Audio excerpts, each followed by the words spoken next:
मंत्री उदय सामंत सध्या आपल्यासोबत आहेत। साहेब, जर बघितलं तर मुरली मोहोळ यांनी काल थेट तुमच्यावर आरोप केले की तुमचा पाठिंबा आहे दंगेकरांना।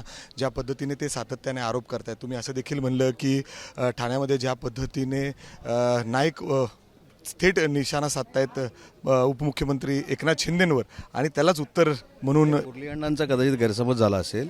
मी दोन्ही पक्षाच्या बद्दल बोललो की महायुतीमध्ये मिठाचा खडा पडेल असं कोणीच वागू नये, बोलू नये, ही माझी प्रामाणिकपणाची भूमिका आहे।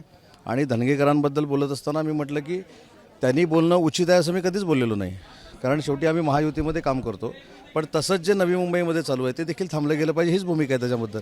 आणि आज धनगेकर साहेब स्वतः भेटतील शिंदे साहेबांना, तुम्हालाही भेटले, तुम्ही देखील काहीतरी सांगतो, नंतर सांगतो तुम्हाला। बरं, अशा पद्धतीने हे होणं की आपण उदय सामंतजी पण तुमच्या जवळचे आहेत, दंगेकरजी कार्यक्रम होते, बोलतो ना। तर आपण सगळेजण या ठिकाणी पोहोचलेले आहेत। दंगेकर देखील या ठिकाणी आहेत, उपमुख्यमंत्री एकनाथ शिंदे या ठिकाणी आहेत, उदय सामंत आहेत, त्यांची भेट देखील त्यांनी घेतलेली आहे। दंगेकरांना या ठिकाणी सांगण्यात सुद्धा आलेलं आहे।